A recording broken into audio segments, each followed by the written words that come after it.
บิ่งปลาหอมนี่ปลาหอมอยู่อิสราเอลกำลังปลูกไม้ปลาหอมต้นปลูกไม้ต้นตัวเก่าตัวนั้นสิเป็นหมากองุ่นตัวนี้สิเป็นหมากแตงโมพลาสติกสีขาวตัวนั้นจะเป็นกระเทียมพลาสติกสีดำสีเมลอนต่อไปตอนนี้เราอยู่ทางชายแดนประเทศจอร์แดน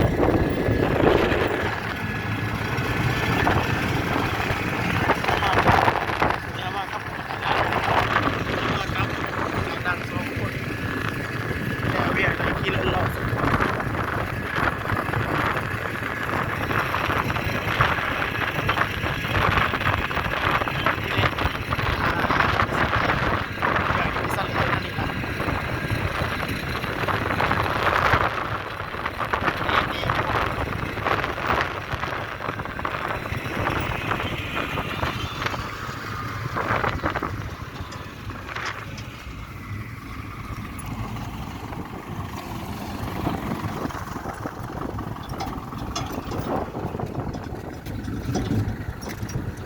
ปลาหมึกแตงโมแตงโมชุดสายเนี่ยแตงโมแต่ว่าทางนี้สิเป็นเมลอนทางเมลอนฟาร์มเขาเองเนี่ยฟาร์มที่เขาอยู่นี่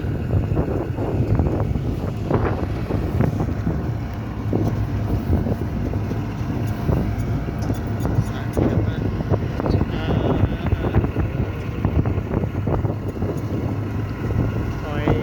บ่แม่นหอยสมวนซาโดเสียวยกมาเทียบเอา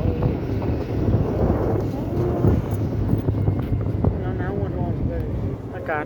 เปลี่ยนโคตรไปเลยว่ะสดเองอันนี้จะเป็นฟาร์มของโอ้นับได้ผลจุดสุดมันอยู่ประมาณ18 19โอ้เศร้าผู้ที่เศร้าคงเลยเศร้าคงเลย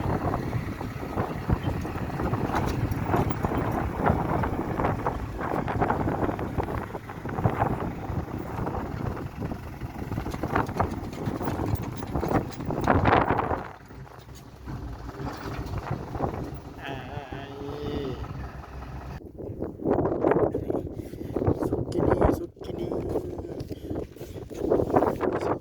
บอกหมาตัวนี้โคตรใหญ่เลยหมาตัวนี้สุกินีเก็บมาตัวนี้ทิมแล้วมันใหญ่เกินปกติเขาเอาบ่เกิน5 ขีด 6 ขีดอย่างนี้ก็เกินแล้วนี่วัน8 ขีดแล้วตัวนี้ทิมเบิดได้นี่1 2 3 4บอก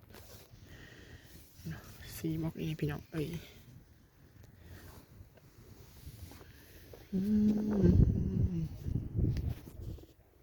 ฟองกระเทียมตัวนี้